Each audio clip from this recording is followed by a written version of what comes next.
নমস্কার বন্ধুরা, আমি অর্চনা চলে এসেছি আজকে নতুন একটা রেসিপি নিয়ে। আশা করি আপনারা সবাই ভালো আছেন। এখনকার ওয়েদারটা সম্পূর্ণ আলাদা, কখনো ঠান্ডা আবার কখনো একটু গরম লাগছে, হালকা গরম পড়ে গিয়েছে।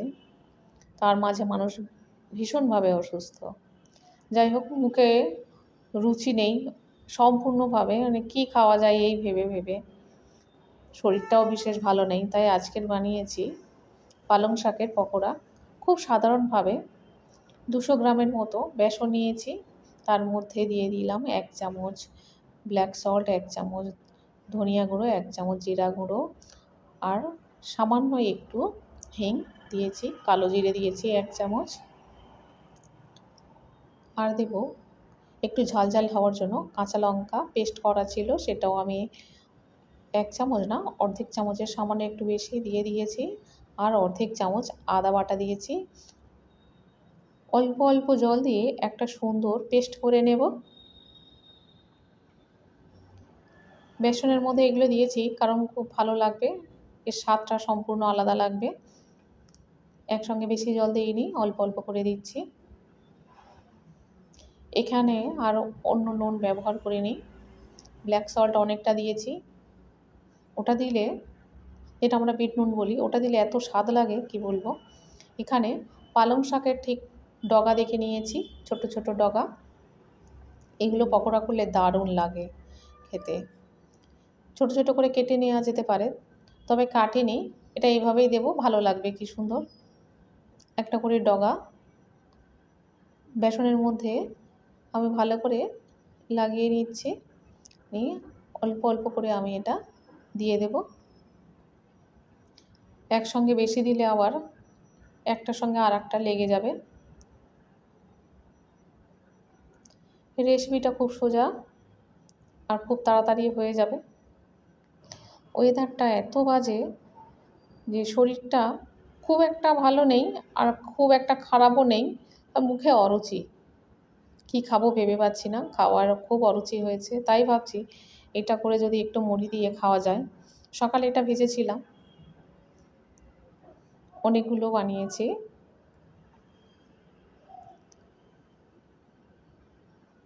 হাজব্যান্ড বলছিল যে এটা সন্ধ্যের দিকে খুব ভালো লাগবে। আমি বলছি সন্ধ্যেবেলায় দেখা যাবে ক্ষনে, অন্য কিছু করা যাবে। বাজার থেকে এনেছিল পালং শাক, তাই ডগাগুলো এত সুন্দর লাগছে, একদম ফ্রেশ। তাই ভাবছি কয়েকটা পকোড়া করলে কেমন লাগে। আমি কখনো এরকমভাবে করিনি, সবসময় ভালো করে কেটে করেছিলাম, মানে ছোট ছোট করে কেটে নিয়েছিলাম, এভাবে করিনি। তাই ভাবছি আজকে আর কাটবো না, এইরকমই গোটা অবস্থায় দিয়ে দেব। এটা এক সাইড হয়ে গিয়েছে, এবার উল্টে দিচ্ছি, তাই একটার সাথে একটা লেগে গিয়েছে।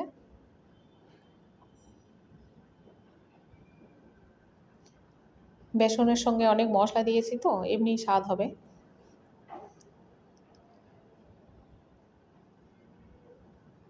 আরও একবার উল্টে দিতে হবে। রেসিপিটা খুব সোজা, খুব সাধারণ, এটা সময় লেগেছিল খুব কম।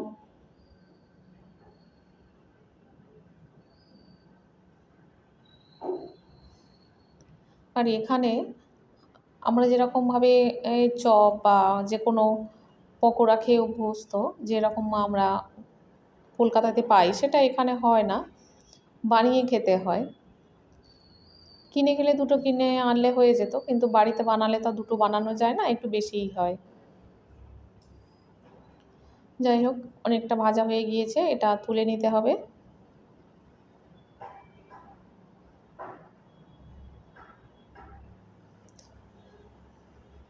এগুলো হয়ে গেছে, বাকিগুলো রয়েছে, সেগুলো এভাবে একইভাবে ভেজে নেব।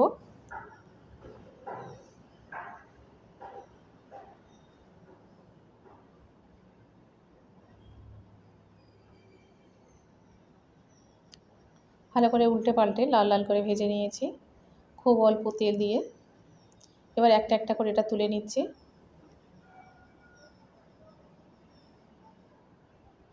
ভাজতে খুব একটা সময় লাগেনি, তেমন একটা বেশি তেল দিইনি, অল্প তেলেই এটা হয়ে গিয়েছে। এগুলো তুলে নিয়ে বাকিগুলো দিয়ে দেব, দিয়ে ভালো করে ভেজে নেব। আজকের রেসিপিটা কেমন হয়েছে আপনারা অবশ্যই করে কমেন্টে জানাবেন।